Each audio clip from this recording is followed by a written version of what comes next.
Pakistan stock exchange के investors के लिए आज एक हौलनाक दिन था। मार्केट तकरीबन 16,100 पॉइंट्स गिरी है आज। अगर मैं कॉन्टेक्स्ट दूँ तो ये PSX का सिंगल वर्स्ट ट्रेडिंग सेशन था, यानी अपनी हिस्ट्री में मार्केट आज तक इतनी कभी नहीं गिरी। इस तरह का डिक्लाइन को हम इंग्लिश में ब्लड बाथ कहते हैं। सैटरडे को जब इसराइल और अमेरिका ने ईरान पर हमला किया था तो इम्कान यही जाहिर किया जा रहा था कि मार्केट मंडे को नेगेटिव से स्टार्ट करेगी, लेकिन एनालिस्ट को ये उम्मीद नहीं थी कि मंदी इतनी शदीद होगी कि मार्केट में ट्रेडिंग ही रोकनी पड़ जाएगी।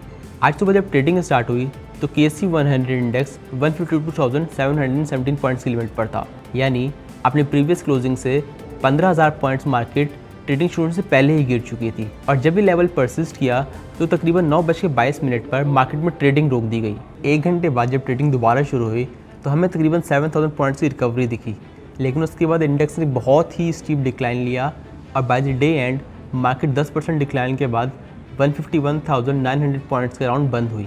एनालिस्ट का कहना है कि जब तक ईरान का कॉन्फ्लिक्ट सीज़फायर की तरफ नहीं जाता और जब तक ग्लोबल ऑयल प्राइसेस में थोड़ा सा इस्तेहकाम नहीं आता, तब तक पाकिस्तान स्टॉक एक्सचेंज में मंदी का रुझान जारी रहेगा। ये तो हम सब एंटिसिपेट कर रहे थे कि सुबह उठ के ही मार्केट जो है ना, जो लोग प्री ओपन में नीचे के लॉक पे ऑर्डर्स डालेंगे, क्योंकि कुछ लेवरेज इन्वेस्टर्स होते हैं जैसे कि उन्होंने पैसे बोरो किए होते हैं इन्वेस्ट करने को, तो वो तो पैनिक कर जाते हैं। तो वो डे 1 पे ही जो है वो लोअर लॉक पे शुरू करते हैं कि भाई हमें जो है ना पोजीशन ही ऑल टुगेदर ख़त्म करनी है।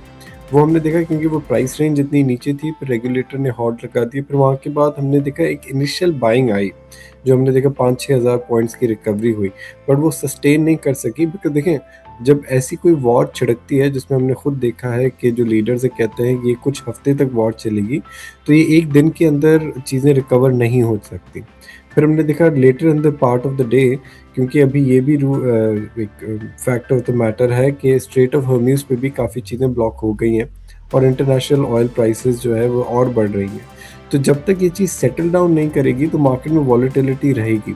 आज जो हमने इसमें डिक्लाइन देखा है, इतना मैसिव हिस्टोरिकल डिक्लाइन है, क्योंकि we are in the state of war within the country and even globally. हमारे वेस्टर्न बॉर्डर पे भी हमारे जो है थोड़े हालात सही नहीं है। तो if you connect the dots और हम इन दोनों फैक्टर्स को मिला के देखते हैं कि वीकेंड के बाद जो मार्केट खुली है, तो today is this first day, इसको हम ब्लड बाथ ही कह देते हैं, क्योंकि इतनी ज़्यादा मार्केट नहीं गिरती, बट ये पैनिक सिचुएशन है। लेकिन उम्मीद ये की जा सकती है कि बाय फ्राइडे अगर ऑयल प्राइसेस यहीं पे ही सेटल रहें और थोड़ी अगर नेगोशिएशंस की गुंजाइश नज़र आ गई तो फ्राइडे तक मार्केट सेटल कर जाएगी और जो बॉटम है एक न एक दिन किसी दिन लगा के फिर वो सेटल हो जाएगी।